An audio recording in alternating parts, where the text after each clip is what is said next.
Hello, welcome to another Facts and Dimensions Spotlight Dataset. This one is covering the General Medical Council National Training Surveys reports. Go back to 2013, these do. There's 4.75 million rows of data, so it's very detailed, goes back to 2018. And just one table though. And I've queried the table for you so you can see it. GMC Survey Trainee Response Trust Board. I've listed the question categories. You can see additional questions, adequate experience, burnout, and another few, total of 21. And I've also listed the question text. There's a lot there, so I'll just sort of tab down it, and you can always pause the video.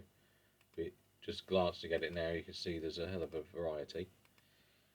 And that really summarises the table. So if you want to have a proper play, ask for a login, and we'll give you a free trial, and you can. Thanks.